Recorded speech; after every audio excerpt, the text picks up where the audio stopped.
Bismillahirrahmanirrahim.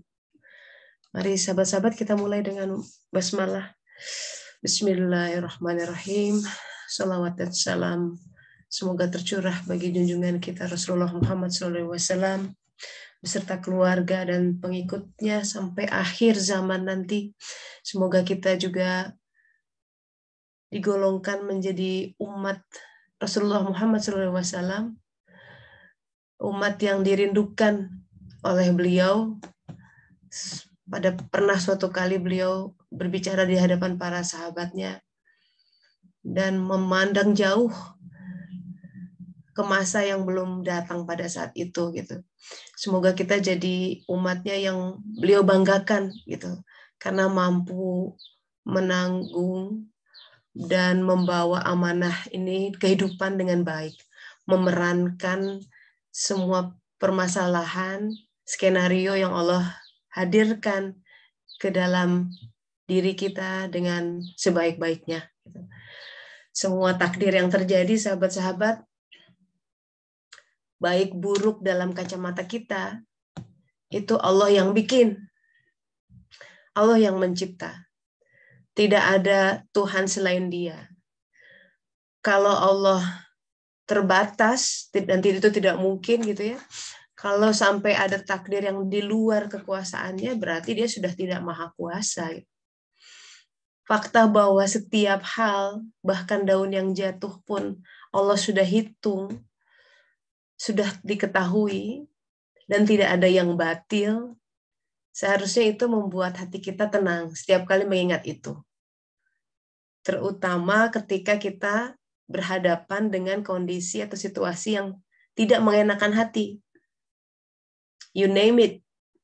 Ditipu orang, ya, dikecewakan, gagal misalkan ya, atau harus menunggu kok lama banget gitu. Kesempitan dalam hidup, apapun itu.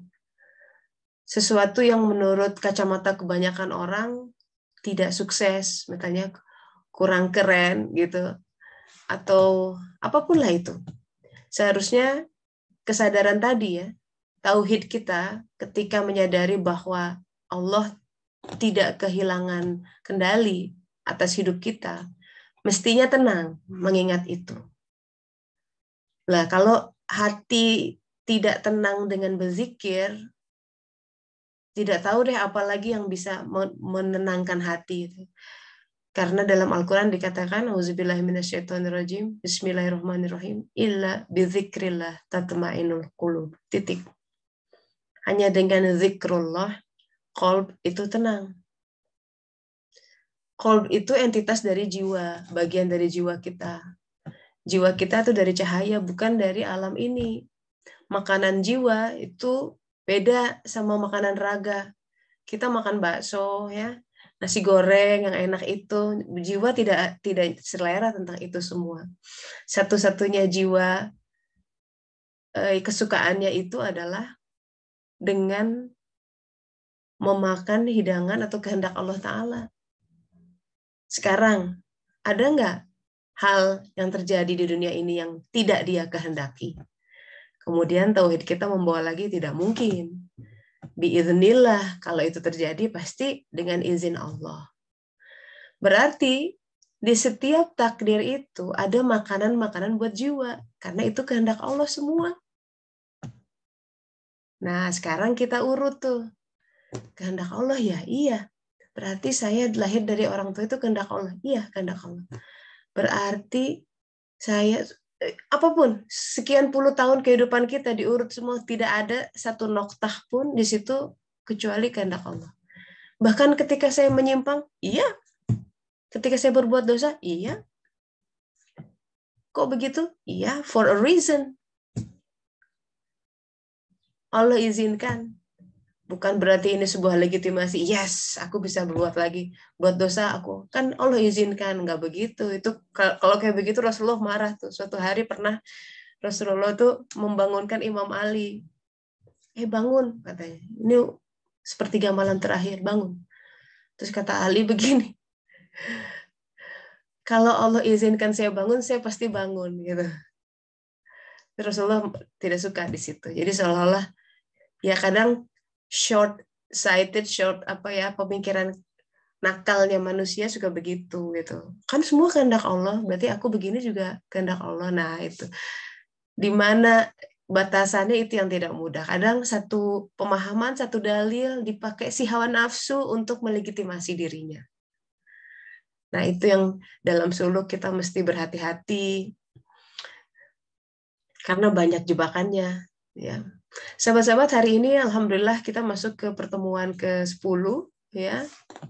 Di gelombang ke-12 masih tentang kisah Musa alaihissalam dengan beragam pernak-pernik permasalahannya dan dinamikanya. Hari ini kita akan melihat sebuah episode tentang 40 years in the desert. Ya.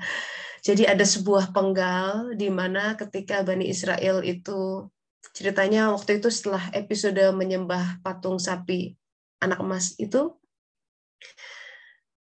kemudian sebenarnya ada episode kena gempa tuh dan disuruh saling membunuh satu sama lain. Saking berat hukuman atas sebuah konsekuensi penyembahan sapi emas gitu. Nah, buat kita adalah bahwa ketika kita tergelincir musyrik ya, kita sudah membahas apa itu makna sapi emas. Kalau itu terjadi, maka kisosnya gitu yang harus dibayar adalah kita harus menanggung sebuah kehilangan tertentu, kesakitan tertentu gitu untuk membalas sebuah ya tindakan kemusyrikan dengan menyembah segala sesuatu selain Allah. Itu obatnya. Jadi harus ada yang dipotong. Nah, itu kadang sakit sekali. Sebenarnya kalau mau di bypass itu harus banyak-banyak istighfar. Taubatnya mesti kencang gitu. Dibalas dengan mungkin kurban ya dalam bentuk mengeluarkan infak, sodako semua di all out seperti itu kalau mau dibalas.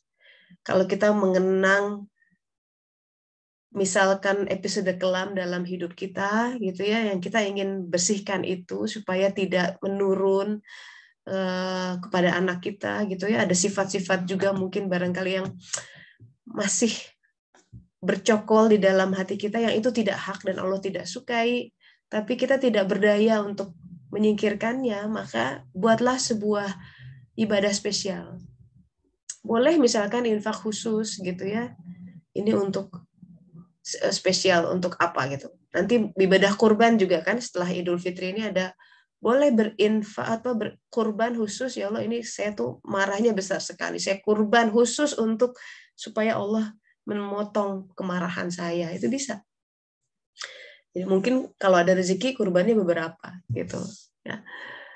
Jadi karena itu adalah sebuah persembahan ya. Kalau orang zaman dulu benar-benar mempersembahkan di altar gitu ya, bahkan manusia dipersembahkan gitu. Alhamdulillah, kalau di kita enggak, syariatnya tidak seperti itu. Ada hal yang harus diikuti gitu. Tapi esensinya adalah sebuah pengorbanan sih. Nah, episode ini adalah ketika apa yang terjadi Bani Israel dihukum terkatung-katung 40 tahun coba di padang gurun. Saya sih belum pernah ngalamin ya.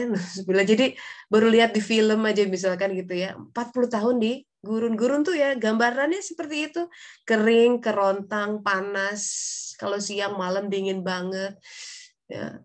Tidak ada pohon. Kemanapun berjalan itu bisa, kaki tuh bisa melepuh. Mulut udah kering-kering gitu ya. Dan kematian seolah-olah di depan mata. Kalau kita berjalan di padang gurun, apalagi 40 tahun. Apa makna 40 tahun? Nah, kita sebentar lihat latar belakangnya. Kalau boleh lihat di dalam Al-Quran, kita buka Al-Qurannya, bismillahirrahmanirrahim. Kita masuk ke surat Al-Maidah. Di sini dikatakan, Auzubillahi minasyaitonirrajim. Musa alaihissalam berkata, ya qaumi, wahai kaumku, katanya. Jadi perintahnya adalah masuklah ke Al-Maqdasah. Jadi masuk ke Baitul Maqdis. Ya, Muqaddis itu yang disucikan. Al-Muqaddasah. Masuklah ke Baitul Maqdis, tanah suci yang telah Allah tentukan bagimu. Allati kataballahu. Jadi udah, kalau kataballahu itu sesuatu yang sudah ditetapkan dengan sangat kuat. Seperti kita mau saum nih nanti insya Allah ya, bulan Ramadan. Kan perintahnya, auzubillahiminasyaitonirrajim, bismillahirrahmanirrahim, kutiba alaikumusiyam. Kutiba itu kataba. Itu kata yang sama dengan kataba di sini. Allah sudah tetapkan. Kalau sesuatu Allah kataba sudah tetapkan, nanti kan jadi kitab-kitab tuh ya. Itu ada sebuah penekanan yang dalam. Ada sesuatu rahasia di saum yang sampai ditetapkan. Kutiba alaikumusiyam kama kutiba alal ladzina min qablikum la'allakum tattaqun. Dan itu seruan bagi orang beriman. Jadi untuk masuk ke saum yang sebenarnya itu harus modal iman sebenarnya. Karena saumnya tidak sekedar menahan lapar dan dahaga. Bukan sekedar intermittent fasting nih. Intermittent fasting banyak yang melakukan walaupun tidak pakai label Ramadan. Ya kan? Definisi intermittent fasting itu minimal 16 jam malah. Katanya untuk supaya proses autofagi membersihkan sel-sel yang tidak baik bagi tubuh itu secara saintifik terbukti. Ada ilmuwan Jepang yang menemukan apa yang terjadi ketika seorang dipuasakan badannya gitu. Sampai menang Nobel tuh orang itu. Jadi bukan sekedar penahan lapar dan minum atau menahan hubungan seksual di situ. Ada sesuatu hal yang dalam saum. Karena kita juga belajar untuk mengendalikan hawa nafsu. Karena tujuannya adalah untuk takwa. Yang bikin orang susah takwa itu hawa nafsunya. Apa itu pilar takwa? Kalau ingin tahu takwa apa sih? Kalau yang mau mendekati adalah pilar takwa itu adalah tawakal.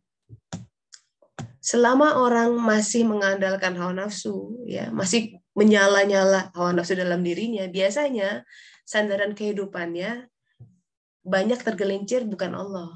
Allah itu sekedar ya kalau azan sholat 5 menit kali 5 25 menit.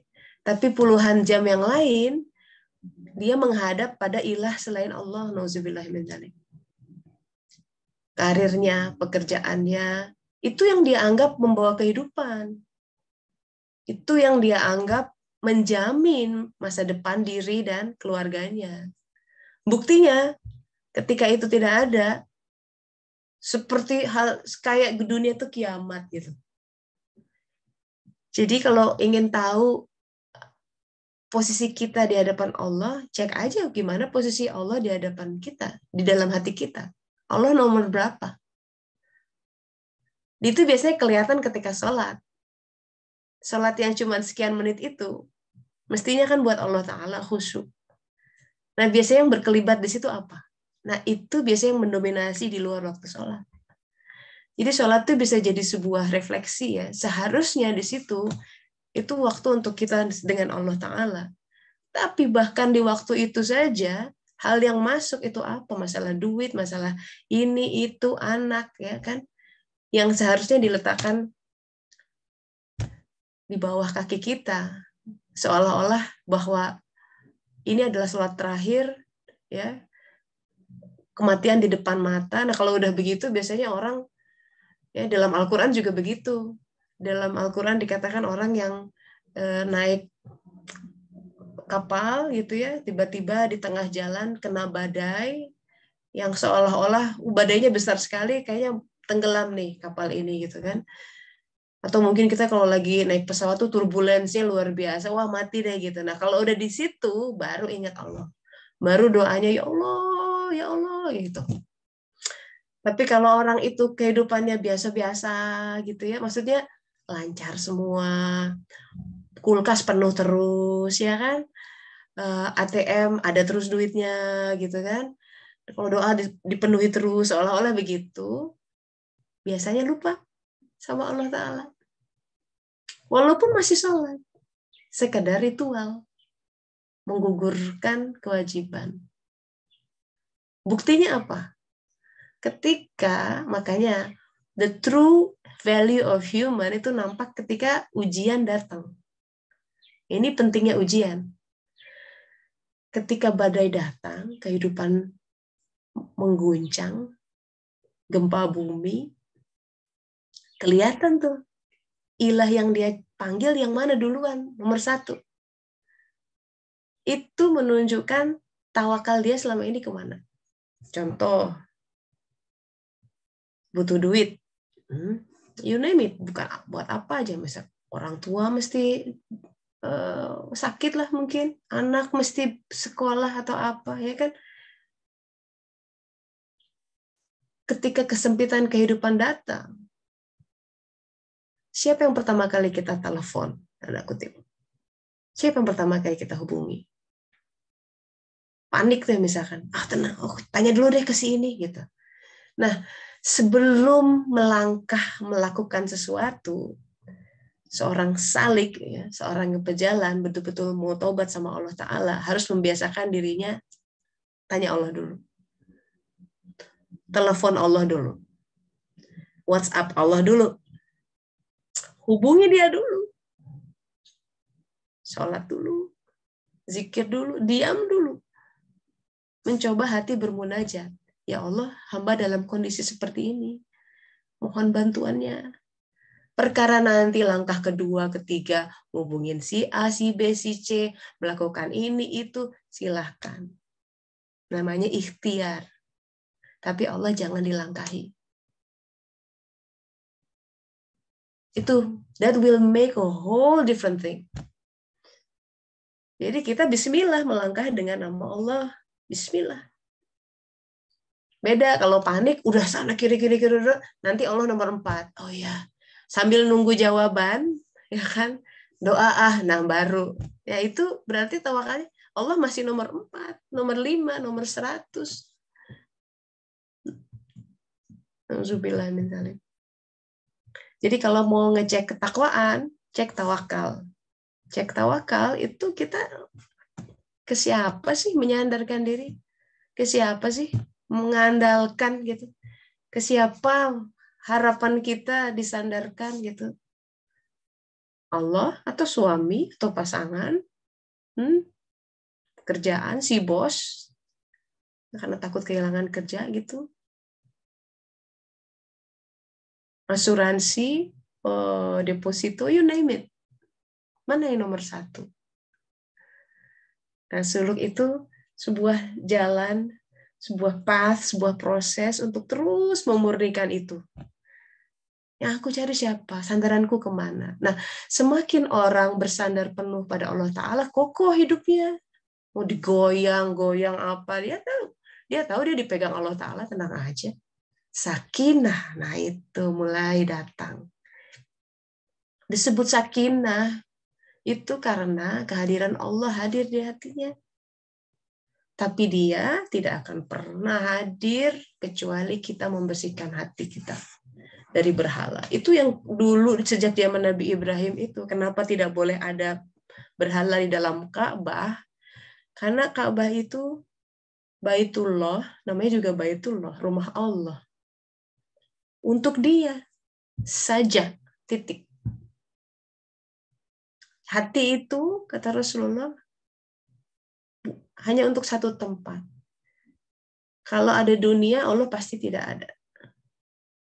Kalau Allah di situ, yang ajaib, dunia terlingkupi. Makanya kata Rasulullah, kalau orang mencari dunia, awalnya dunia, akhirat lewat biasanya, lepas. Tapi kalau dia cari akhirat, dunia terlingkupi, kena. Nah itu. Jadi kalau kita bicara, ini seruan Musa alaihissalam, dan seruan para semua nabi menyeru orang untuk kembali ke Baitullah. Kan zaman dulu belum ada ya Mekah ya, di Baitullahnya masih di Baitul Maqdis. Tapi buat kita yang relevan adalah Baitullah itu, Ka'bah itu. Maksudnya adalah perjalanan ke dalam diri sebenarnya. Karena yang disebut dengan qalb itu adalah tempat Allah bertajalli di dalam diri manusia. Bukan zat, tapi kuasanya. Ya, bedakan. Nah, jadi seruannya adalah, wahai kaumku, masuklah ke tanah suci yang telah Allah tentukan. Kataballahu, yaitu bagimu, dan jangan berbalik ke belakang.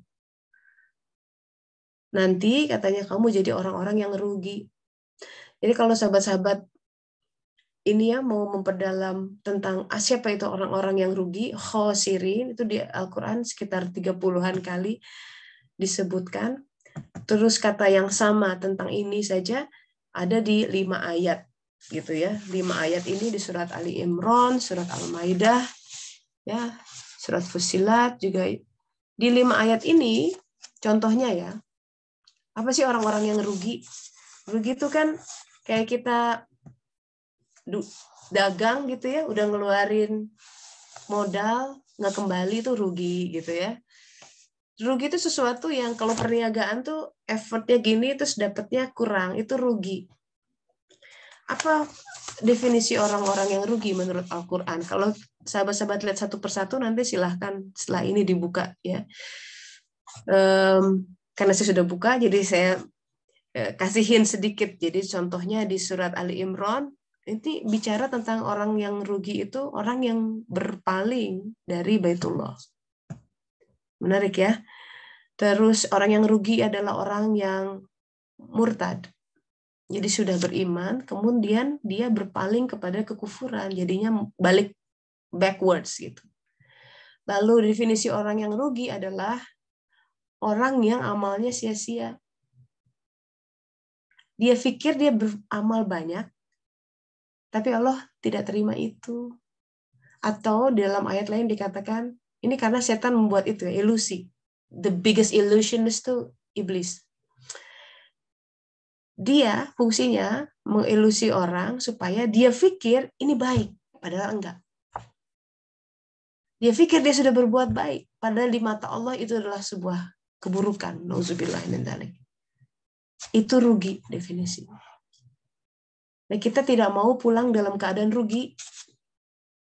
Kita pikir kita sudah berprestasi banyak.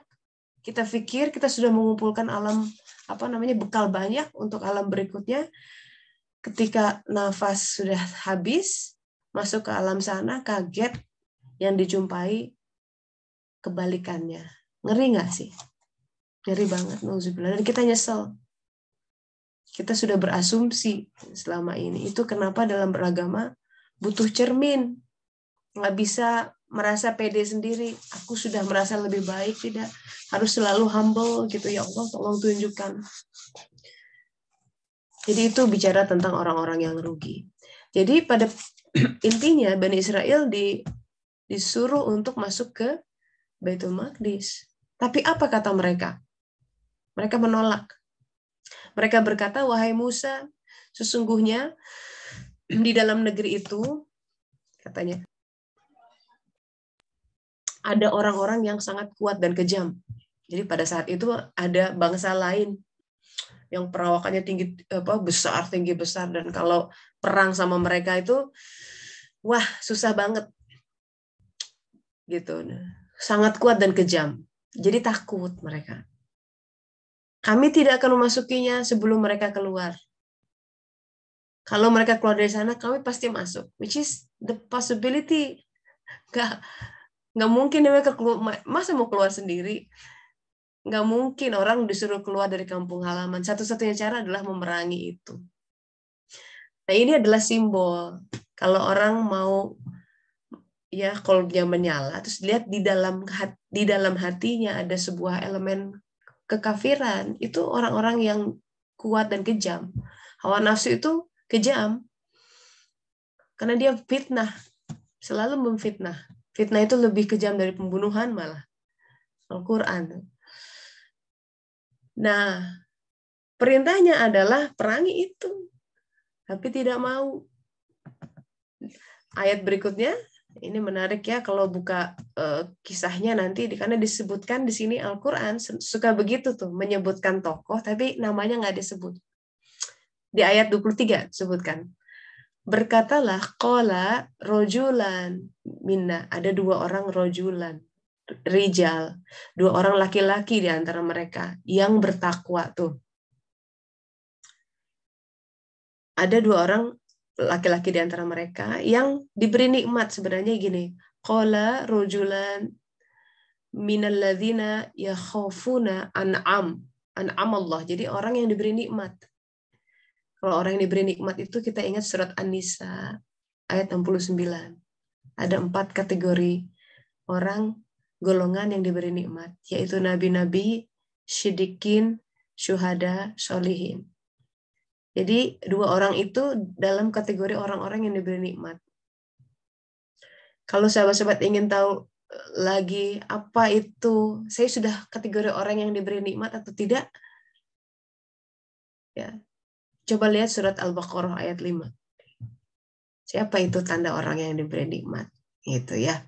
Silahkan dibuka sendiri.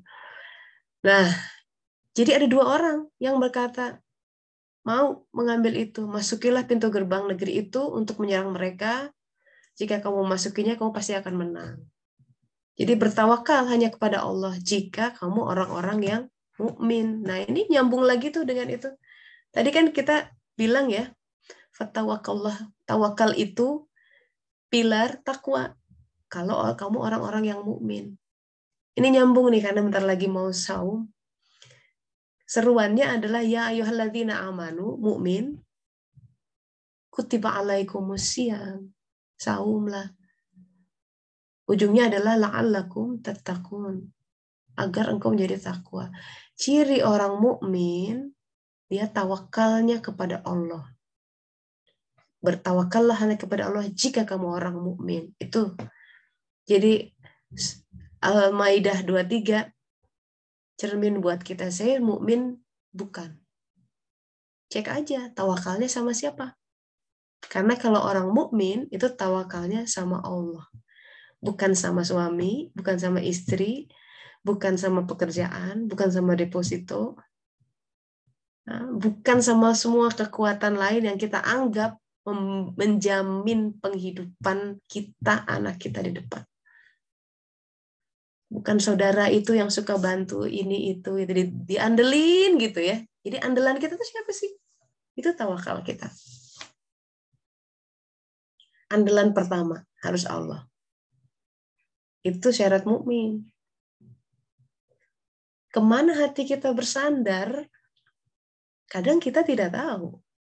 Sebelum ujian datang, nampaklah ternyata, oh ya ternyata aku menyandarkan kepada objek-objek itu sedemikian rupa. Buktinya gemeteran ketika itu hilang. Silahkan diuji coba. Apa itu? Hal-hal yang membuat kita bertekuk lutut ketika itu tiada. Karena itu jadi sandarannya. Namanya juga sandaran, tawakal. Begitu kesandarannya hilang, jatuh, terpuruk. Make sense ya? Jadi kalau mau cerdas itu kita mesti bersandar kepada pilar yang sangat kuat, yang tidak akan pernah hilang, tidak akan pernah lekang, tidak akan pernah musnah, tidak ada jangka waktunya. Apa yang bisa seperti itu? Definisinya selain Allah Ta'ala. Huwal hayyul qayyum, yang sudah ada sebelum kita ada. Dan selalu ada ketika alam ini kiamat semua, dia akan tetap berdiri.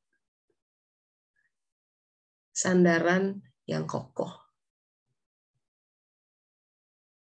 Itu membuat kita merenung lagi. Jadi jangan-jangan selama ini, ya sahabat-sahabat, yang bikin kita menderita, hidup kita kok kayaknya susah, ya.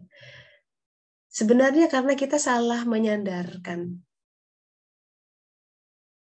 secara tidak sengaja, kadang-kadang unconsciously gitu. Terpelesetnya halus sekali. Terbangun bertahun-tahun.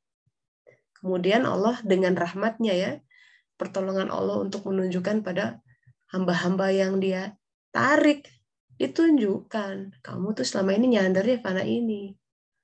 Bersandar pada nama baik itu pun pesandaran. Halus ya.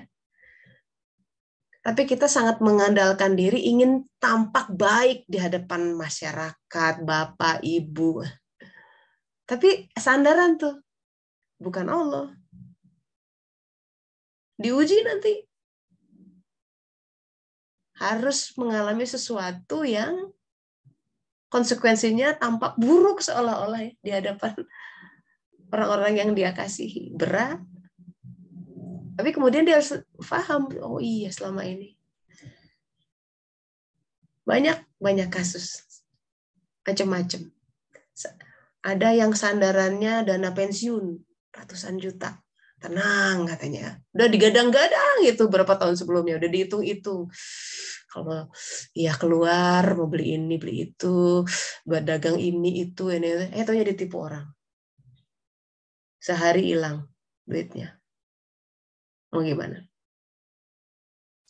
Kejadian ya nggak sedikit. Alhamdulillah masih kuat ya. Kadang orang ada yang bisa sampai gila kayak begitu. Saking konslet gitu ya, sampai wah he cannot comprehend gitu. Ya, alhamdulillah kalau masih bisa zikir, alhamdulillah masih bisa ya ini kan dari Allah. Wah itu udah luar biasa tuh. Ya, saya waktu praktek jadi dokter dulu suka tertegun gitu ya sama orang-orang kita tuh ya, luar biasa loh orang Indonesia tuh kuat-kuat. Kalau ada yang meninggal itu apa kan kita tuh paling susah gitu ya, delivery, Pak maaf sudah tiada, waduh itu one of the biggest task. Tapi kalau suka melihat Allah innalillahi wa inna ilaihi raji'un, ya udah dok katanya gitu, itu suka tertegun gitu, bisa ya orang yang lain ada yang teriak-teriak gitu, nuntut bahkan ya. Tapi kalau sahabat-sahabat, kalau terjadi sesuatu pada diri kita, terutama ya yang buruk ya, difitnah, diuji, kehilangan ini itu, hazarul maut tuh sebenarnya. Kalau dilihat di surat Al-Baqarah 243, ada term dalam Al-Quran itu namanya hazarul maut, kedatangan kematian, icip-icip kematian. Belum matinya secara esensial, tapi udah seperti nuansa mau mati. Yaitu misalkan sakit berat ya, kesempitan, nggak bisa bayar ini itu, seolah-olah mau diusir dari rumahnya misal. Atau hazarul maut lain, misal krisis, dibuat krisis sama pasangan, udah kayaknya mau cerai gitu misalkan. Udah mikir, aduh gimana dong setelah ini, gimana anak-anak, ya, itu hazarul maut. Hal-hal yang the end of something, kiamatnya gitu. Itu hazarul maut. Orang nggak mau ya melampaui itu kebanyakan. Padahal, coba lihat Al-Baqarah ayat 24, lihat yuk biar jelas. Surat Al-Baqarah, dibuka deh ininya Al-Quran. Al-Quran. Al-Baqarah ayat 243 ya. Ini kalau udah tua bacanya agak begini. Masuk usia 40-an ya. Teh Tini mesti pakai kacamata plus 2. Ini suatu ayat. Kalau udah tua itu yang ya harus pakai kacamata plus itu, jadi harus lihat deket. Jadi yang jauh-jauh apa maksudnya gini. Yang dekat dibikin buram. Jadi maksudnya kita harus prepare untuk alam yang lebih jauh gitu. Yang dekat-dekat harus sudah diburamkan. Hey, ayo udah mau bau tanah nih kuburan gitu kan. Siapin tuh buat alam barzah. Nauzubillahi minasyaitonirrajim. Al-Baqarah 243 ya. Ini bicara tentang Bani Israel juga sebenarnya, penggal lain. Ini waduh panjang banget ya, berbagai nabi. Ini Bani Israel dalam masa Nabi Yehezkiel, ya. Nabi Hizkil kalau di Ibnu Katsir, Nabi Yehezkiel. Ada di Alkitab, kisahnya luar biasa. The Valley of Death, dibangkitkan tuh dari tulang belulang jadi manusia lagi. Luar biasa. Nah ini, tidakkah kamu memperhatikan orang-orang yang keluar dari kampung halamannya sedang jumlahnya ribuan karena takut mati. Jadi zaman dulu, Bani Israel, dari dulu ya, suruh ke Baitul Maqdis ngeyel. Nggak mau katanya. Kenapa? Karena dia udah cenderung senang di Babilonia. Tanahnya subur, ya. Pokoknya fasilitas oke, gitulah. Pokoknya kalau kita udah real estate, udah punya penghidupan, nggak mau disuruh. Akhirnya apa? Allah dorong dengan diberi wabah pada saat itu. Jadi mereka keluar dari kampung halamannya karena takut mati, menghindari wabah. Lalu Allah berfirman kepada mereka, matilah kamu. Mati juga tuh. Nggak bisa menghindar. Ini hazarul maut disebutkan di sini. Kemudian Allah menghidupkan mereka. Nah ini ayat ya sahabat-sahabat.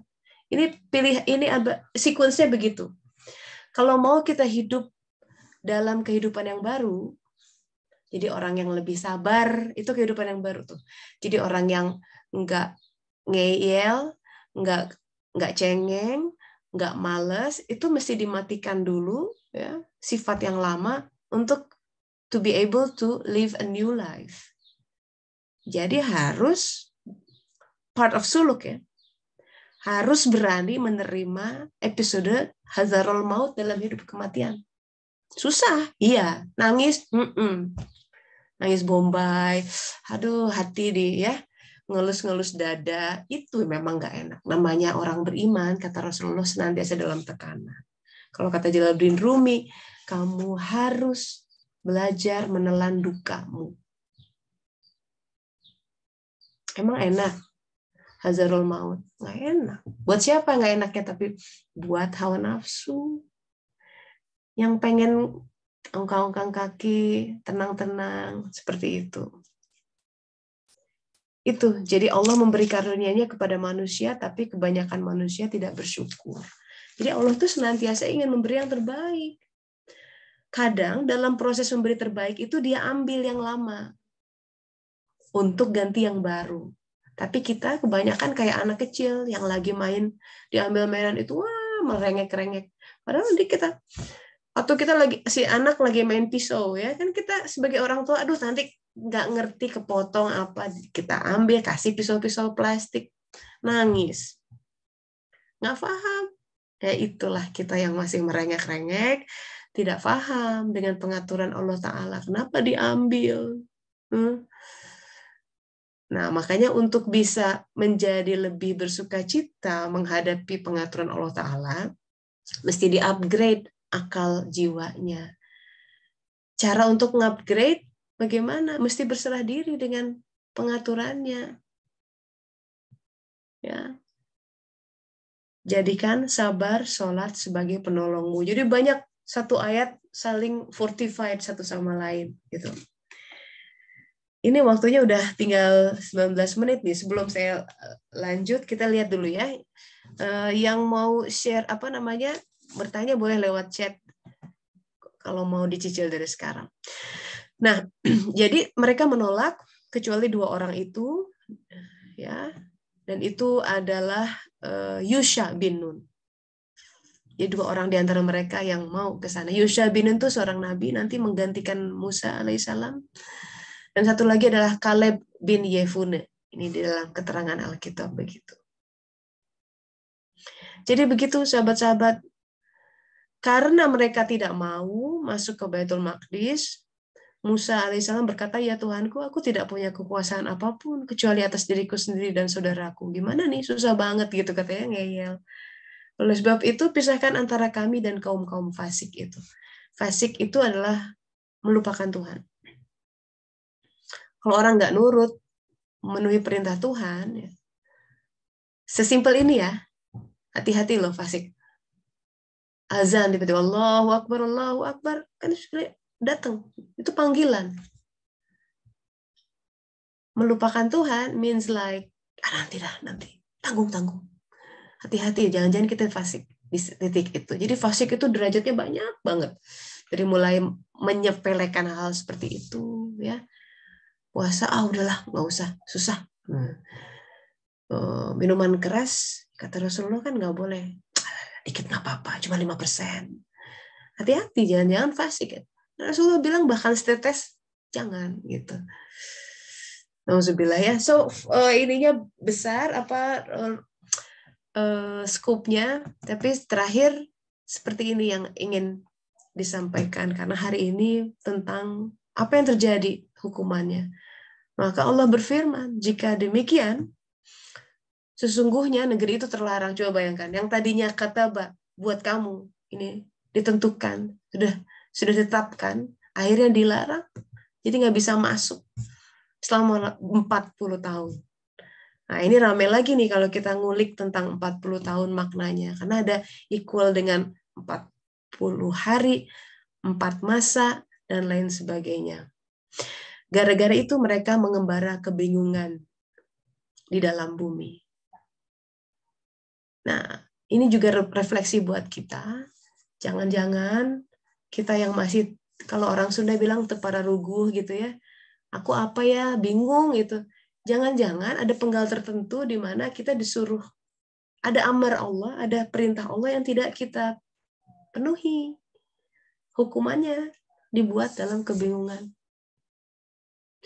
Nauzubillah min dzalik.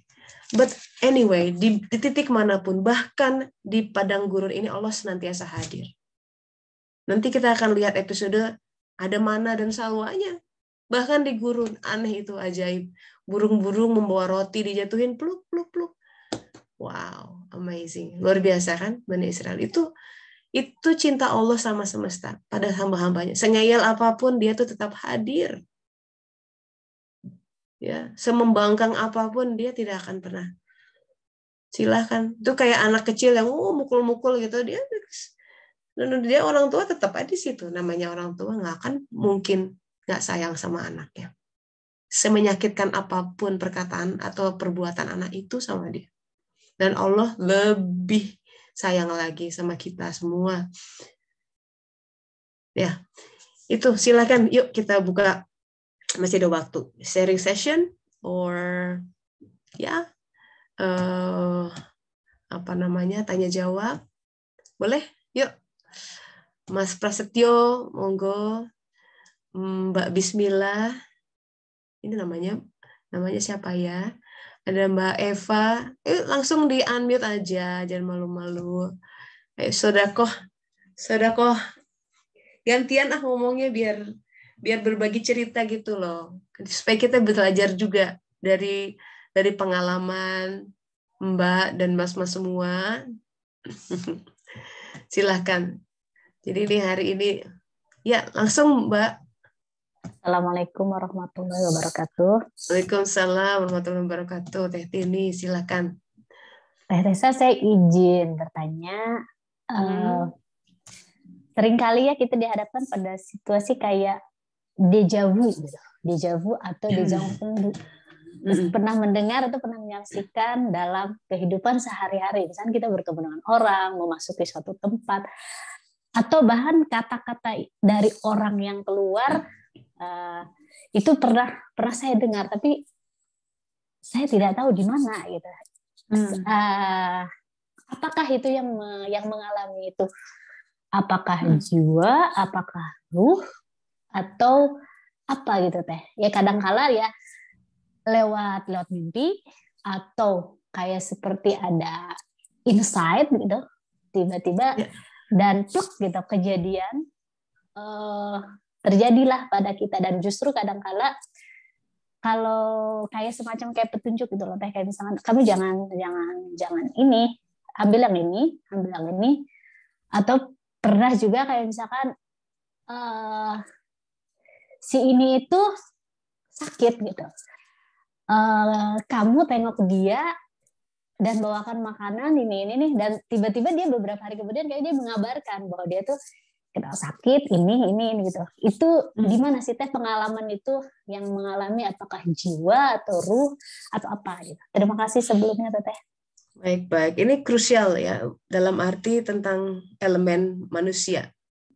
Here. Ini ya. Entitas kita yang sebenarnya, yang sejati adalah jiwa. Nafs.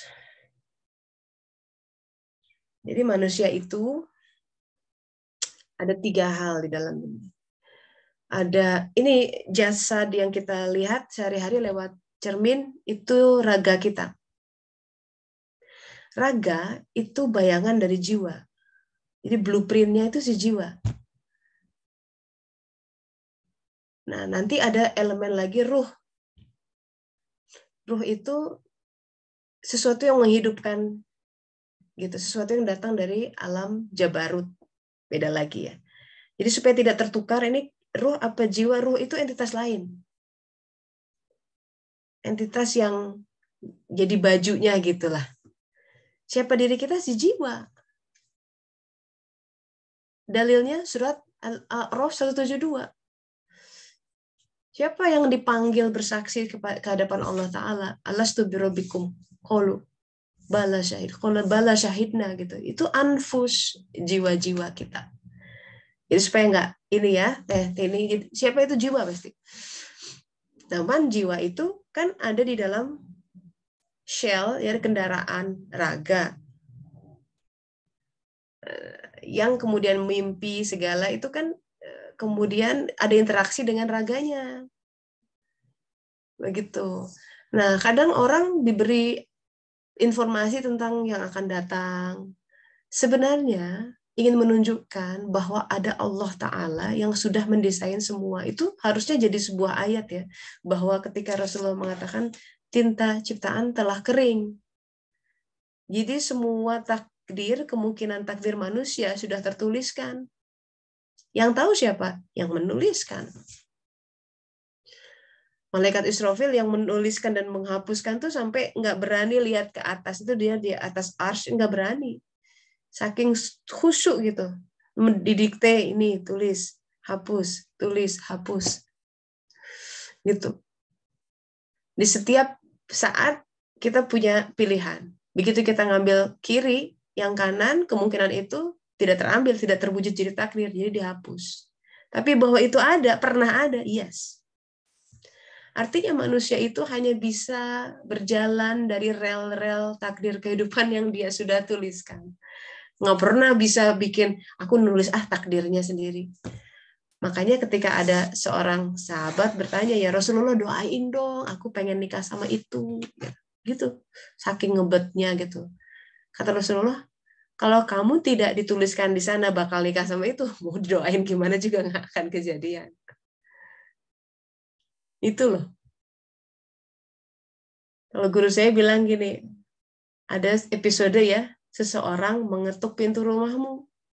Kalau Allah tidak izinkan, tidak akan dia mengetuk. Itu sepertinya kalimat biasa, tapi dalam tauhidnya.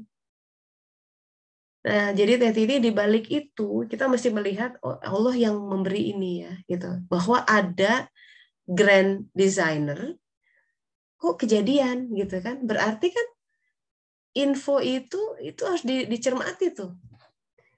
Jangan berpikir wah kita cenayang nih bisa enggak, bukan. Ada sesuatu yang diteteskan. Gitu. Memang ada seperti itu. Ada yang orang-orang dimudahkan seperti itu. Bahkan ada yang berprofesi seperti itu ya, misalkan dukun lihat ke depan gitu ya. Crystal ball, jin-jin itu bisa nyuri informasi gitu. Cuma kan kemudian responnya seperti apa kalau tahu informasi seperti itu. Gitu. Karena itu bisa jadi ujian ya, ujian kita mesti keep humble, kita mesti keep berdoa banyak-banyak, jangan sampai informasi itu malah jadi sesuatu hal yang membawa kebinasaan buat kita atau orang lain gitu. Jadi mesti banyak-banyak istighfar. Jadi pertama adalah jiwa atau ruh biasanya yang sasaran pandangan Allah itu jiwa. Qalb itu adanya di jiwa. Ketika Allah Ta'ala bilang, aku tidak melihat bentukmu, pakaianmu, aku lihat qalb. Itu ada di jiwa. Seperti bola kristal gitu bercahaya di tengah-tengah. Nah, jasad kita itu bayangan dari jiwa. Makanya si jasad punya jantung. Agak di tengah juga posisinya tuh. Dia yang membuat kehidupan. Berdegup ya. Itu ya, walau alam. Ini. Jadi kalau seperti itu disyukuri sebagai bagian dari ayat Allah. Iya, Allah yang Maha Tahu ya gitu. Dikasih titip-titip seperti itu. Minta sama Allah, ya Allah, dengan informasi seperti ini, apa yang harus hamba lakukan itu. Jadi segala sesuatu yang Dia beri, tanya untuk apa begitu. Itu adab yang terbaik, ya. Makasih. Walau alam, iya, alhamdulillah. Silahkan yang lain, barangkali ada yang mau share. Ayo. Pernah diperjalankan di padang gurun kehidupan? Gimana rasanya tuh? Kalau kata Buah Muhayadin, ada seorang sufi di Amerika tuh, orang tuh kadang diperjalankan dalam padang gurun kehidupan,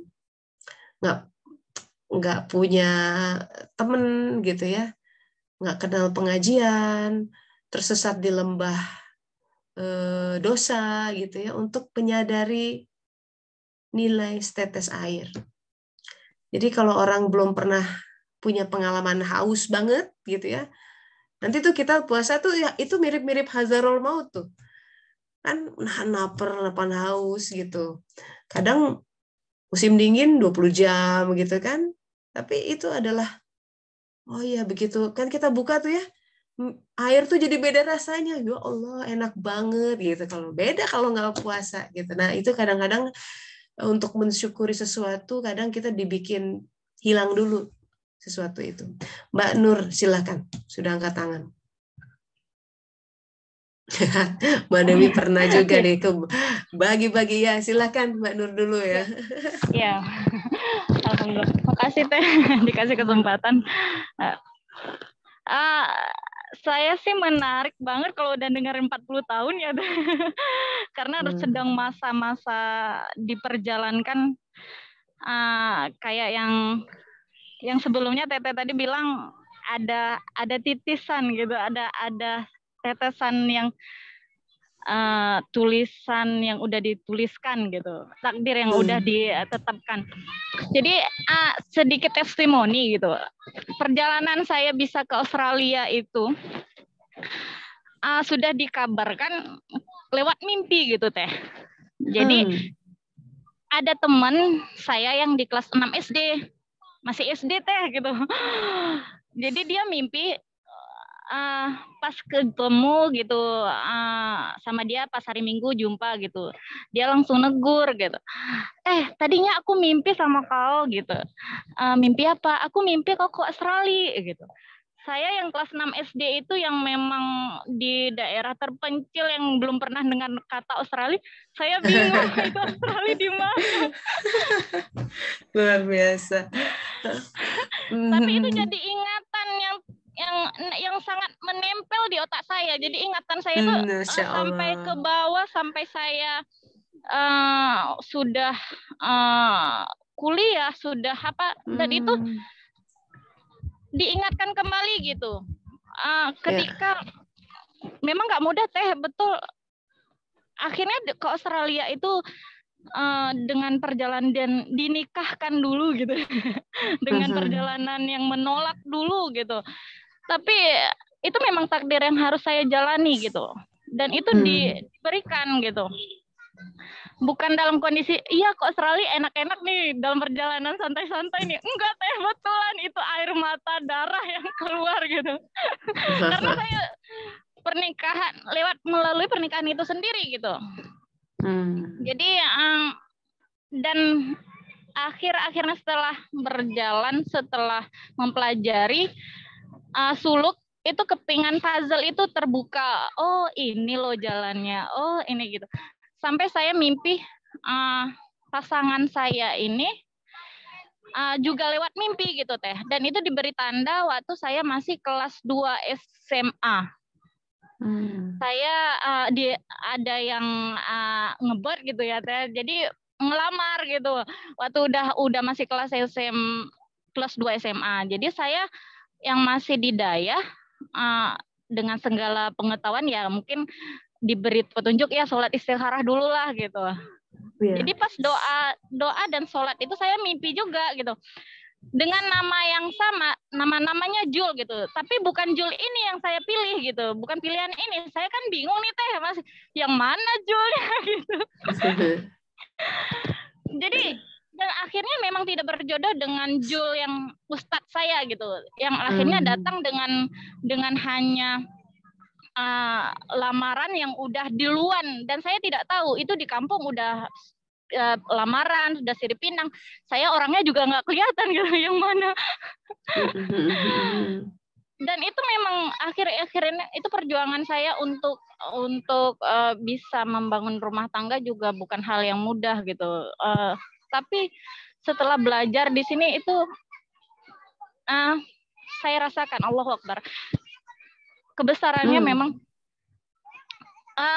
dengan belajar suluk lagi ya Teh. Jadi saya lebih tenang. Oh, grand design yang Allah beri ini mungkin episode saya gitu. Untuk merasakan kekeringan, untuk merasakan berat ya Teh, yang kayak sebelumnya saya bilang diberi semuanya gitu. Kalau dengan gejolak rumah tangga ibu bapak saya, dengan kondisi abang saya, tapi diberi ketenangan gitu Teh, karena dilihatkan puzzle kehidupan saya, ini loh yang harus kamu jalani gitu. Jadi saya tenang gitu, dan tidak ada sedikit pun, termasuk saya masuk pegawai negeri dengan tidak ada sedikit pun keinginan saya di situ, dan seolah-olah ini loh kue untuk kamu, harus kamu makan gitu aja gitu Teh. Merasa saya pegawai negeri itu lah kan cuman tahu-tahu lewat pemutihan saya lulus gitu. Begitu pulang dari Australia lah saya langsung pegawai negeri, kayak mimpi gitu Teh. Tapi ternyata akhir-akhir ini gitu rupanya ada tugas, ada emban yang harus saya jalani, dan itu memang mudah-mudahan saya I keep in line gitu. Itu aja sih saya berharapnya seperti itu. Amin. Iya. Luar biasa kalau saya melihat grand desainnya. Saya sekarang mengajak suami saya, ini loh kehidupan saya sebenarnya gitu. Bukan betul. Mudah juga sih ya Teh membicarakan hal yang sekarang ini untuk suami saya, yang pasangan saya sendiri gitu. Saya tuh bukan main-main dengan kamu. Saya tuh bukan keinginan saya untuk bisa, tapi ini memang udah takdir yang harus saya jalani gitu. Saya tidak ada di sini tanpa Allah memberikannya seperti itu gitu. Saya hanya bilang itu pada suami saya. Iya. Terima kasih Mbak Nur. Alhamdulillah ya. Ya, another testimony gitu ya. Indahnya kalau saya senang sharing session di kajian suluk itu testimoni kita gitu ya, berbagi testimoni. Iya benar Teh, Allah itu ini. Jadi Allahnya disebut-sebut gitu. Walaupun berat ya, tapi cara kita bertumbuh seperti itu. No pain, no gain. Ya, memang harus menempuh through the fire gitu. Kan di surat Maryam ada tuh, setiap orang akan melihat nerakanya. Surga itu dikelilingi neraka. Surga itu dikelilingi hal-hal yang tidak enak, begitu kata Rasulullah. Neraka dikelilingi hal-hal yang enak. Kenapa because begitu? That's a purification. Untuk masuk surga, hal-hal yang gini loh. Kalau kita tuh hidup nggak ada masalah, tenang-tenang, seperti tadi yang tidak ada problem satu-satu pun, itu kita cenderung tidak melihat Allah. Sudahlah. Udah kejadian dari generasi, ini Al-Quran yang bicara. Sudah lewat peradaban sekian banyak orang gitu. Biasanya gitu, lupa. Makanya kata Rasulullah, karakteristik umat Muhammad SAW berat hidupnya. Coba lihat negara-negara Muslim. Ya, memang tidak dibuat desain nyaman kehidupan dunianya. Ya kalaupun iya, bukan berarti tidak boleh menikmati hidup ya, beda. Jangan tenggelam di situ. Dibikin selalu ada challenging. Lagi enak-enak gempa. Lagi apa perang. Hancur ininya. Gitu. Jadi karena yang dilihat akhirat. Tapi nanti bukan berarti bumi ini kemudian udah ditinggalkan, tidak seperti itu. Tapi memang ada sesuatu hal yang Allah ingin bangun di dalam diri kita. Nah, itu yang harus dilihat. Jadi jangan lihat fenomenanya saja. Suluk itu membawa kita kepada jangan terpaku pada fenomena. Pusing nanti bacanya. Demotivasi terus. Pasti sedih terus. Kalau cuma terpaku fenomena, aku mah cuma begini, nanti gitu cuman ngomongnya. Ya aku mah apa, gitu doang. Tadi kata Mbak Nur, lihat grand design-nya. Bahwa setiap orang itu berharga. Ada, makanya yang disasar itu pertumbuhan jiwa sebenarnya. Nah, sekali lagi, yang disasar itu jiwa kita supaya bertumbuh. Maka nggak usah lihat, wah aku karirnya, karir kan bawaan raga. Kalau kita ikhlas menjalani, bersyukur, tawakal, nah itu karakter di dalam jiwa tuh yang numbuh. Bisa jadi ya, Bu, Pak, ya. Mungkin secara CV itu, wah, biasa-biasa aja, nggak banyak pencapaian kalau dilihat secara CV. CV kan so physical gitu, pencapaian secara physical. Perusahaannya itu aja 25 tahun nggak berubah-ubah. Biasanya orang kalau mau karirnya naik, si loncat-loncat, 5 tahun loncat-loncat gitu. Trik-trik klasik. Tapi yang tidak ada di CV itu justru yang kadang yang justru yang pencapaian yang terbesar. Di CV-nya ibu rumah tangga misalnya. Ya, kayaknya nggak ada apa-apanya, tapi wow, apa yang terjadi setelah ngurus sekian anak, jiwanya bertumbuh. Nah, makanya suluk tuh membawa, ayo ada cara pandang lain loh memandang kehidupan. Karena kalau cuma yang dilihat pencapaian fisik ya, parameter fisik, ya kita jadi fasik nanti. Nauzubillah min dzalik. Karena Allah tidak begitu mainnya. Karena kita punya jiwa. Nah, itu yang disasar oleh Al-Quran. Makanya dalam Al-Quran dikatakan tentang bunuhlah dimanapun mereka berikan, kayak baca ayatnya bisa misinterpretasi tuh. Bicara tentang kematian. Kalau kita hanya melihat, waduh mati nih gue gitu ya, takut kan? Iya, kalau fisik saja yang dilihat. Tapi harus lihat di balik itu, tadi ya kita sudah baca ayatnya, Al-Baqarah 243. Kalau mau menjelang semua kehidupan yang baru, harus berani menghadapi kematiannya. Sama, pohon juga begitu, kita lihat. Daun-daun menggugurkan diri, nanti tumbuh yang baru. Nah, sekarang kita butuh refreshment sebenarnya dalam hidup, benar nggak? Kadang hidup tuh yang kayak, aduh, kurang semangat, atau kadang kurang, kita ingin sebuah perbaruan di dalam hidup. Dan Allah tuh kasih dalam setiap takdir yang kita jelang. Kuncinya adalah terima. Terima kondisinya seperti ini, terima keadaannya seperti ini. Hanya dengan itu kita bisa mengagungkan takdir kehidupan kita sendiri. Kata Rasulullah, kalau kamu bersyukur, ditambah. Allah Ta'ala juga bilang begitu, barang siapa bersyukur, ditambah nikmatnya. Itu. Jadi kemarin kita jelang baru selesai nisfu Sya'ban ya. Kenapa kita berdoa, ada namanya sholat baro'ah, segala ya, 100 rakaat. Jelang, karena itu hari di mana malam desain kita setahun ke depan ditulisin. Kita ingin supaya rencana yang paling baik. Tapi dalam skala hari ke hari, sahabat-sahabat, kalau ingin besok lebih baik dari hari ini, ubahnya dari sekarang. In particular malam-malam zikirnya banyak-banyak supaya ketetapan yang diturunkan, kan ada malaikat yang naik turun sehari semalam, gantian shift. Pagi dan sore baca hadisnya. Di situ malaikat datang itu bawa ketetapan. Kalau besok nggak mau kecelakaan ya, nggak mau jari kesabet gitu, pisau atau apa. Ya, kita nggak mau kan kecelakaan, kunci hilang, dompet hilang gitu. Istighfarnya malam sebelumnya, Bu, Pak, diamankan. And so on and so forth. Jadi kunci kita besok mau menjelang hari ini kita harus baik-baik istighfar.